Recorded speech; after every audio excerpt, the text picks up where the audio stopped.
శ్రీ నమః. నేను మీ చిర్రావురి.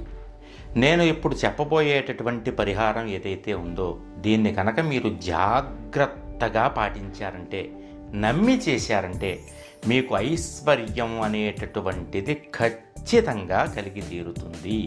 ఇది నేను చెప్పినటువంటి మాట కాదు, పెద్దలు చెప్పినటువంటి మాటే. అనేక మంది పాటించి ఐశ్వర్యాన్ని పొందినటువంటి పరిహారమే ఆవాలతోటి ఐశ్వర్యం. జాగ్రత్తగా గుర్తుంచుకోండి ఇది ఎలా చేయాలి. ప్రతి మంగళవారం నాడు చక్కగా తలస్నానం చేసి, ఇంట్లో మగవాళ్ళైనా ఆడవాళ్ళైనా సరే తలస్నానం చేసి ఇంట్లో కాలభైరవుడికి దీపారాధన చేసుకుని, కాలభైరవుడి ఫోటో ఉంటే సరే, లేకపోతే కనుక శివపార్వతుల ఫోటో ఏదైనా ఉంటే కనుక దానికి చక్కగా దీపారాధన చేసి ఒక చారెడు ఆవాల్ని నైవేద్యంగా పెట్టండి. దానితో పాటుగా మీరు పళ్ళు కూడా పెట్టచ్చు, కానీ పళ్ళతో పాటుగా కొద్దిగా చారెడు ఆవాల్ని కూడా నైవేద్యంగా పెట్టండి. పెట్టిన తరువాత శనివారం నాడు సాయంత్రం ఏం చేస్తారు అంటే, ఈ ఆవాలు ఏవైతే ఉన్నాయో వాటితోటి కొన్ని ఆవాల్ని తీసుకుని పులిహార చేసేయండి. పులిహార పోగులో ఈ ఆవాల్ని చక్కగా కలుపుకోండి, తాలింపు పెట్టండి. ఈ ఆవాలతో చేసినటువంటి పులిహార ఏదైతే ఉందో దాన్ని శనివారం నాడు చీకటి పడేటటువంటి సమయానికి నలుగురికి ఎవరికైనా పంచిపెట్టుకుని మీరు కూడా ప్రసాదంగా స్వీకరించండి. లేదా ఇంటి దగ్గర ఏదైనా దేవాలయం ఉంటే ఆ దేవాలయం దగ్గరికి తీసుకెళ్ళి ఆ ప్రసాదాన్ని పంచిపెట్టండి, మీరు కూడా భుజించండి.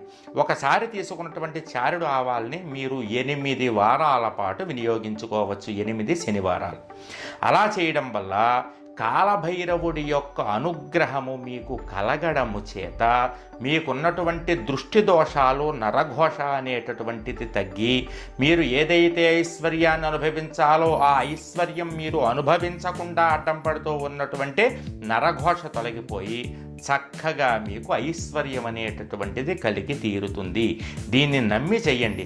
ఎన్ని వారాలు చెయ్యాలి అని అనుకోకండి, అలా చేస్తూనే ఉండండి. ప్రతి మంగళవారం కాసిన తీసుకోవడం, శనివారం నాడు నైవేద్యంగా పెట్టుకోవడం ఆ ఆవాలతోటి.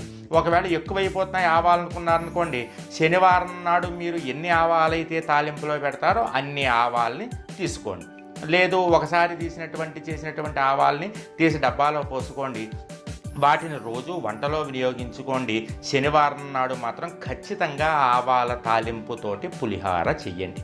ఈ విధంగా మీరు ఎలా చేసినప్పటికీ కూడా కాలభైరవుడికి పులిహోర నైవేద్యం పెట్టడం చేత, ఆవాల్ని నివేదన చేయడం చేత ఆ యొక్క కాలభైరవుడు యొక్క అనుగ్రహం వల్ల మీకున్నటువంటి దృష్టి దోషాలు, నరఘోష, నరపీడ, నరదృష్టి, నరశాపం ఇవన్నీ కూడా తగ్గుముఖం పడతాయి అని పెద్దలు చెప్తూ ఉంటారు. కాబట్టి చక్కగా ఈ పరిహారాన్ని పాటించండి, మీకు ఖచ్చితంగా ఐశ్వర్యం అనేటటువంటిది కలిగి తీరుతుంది.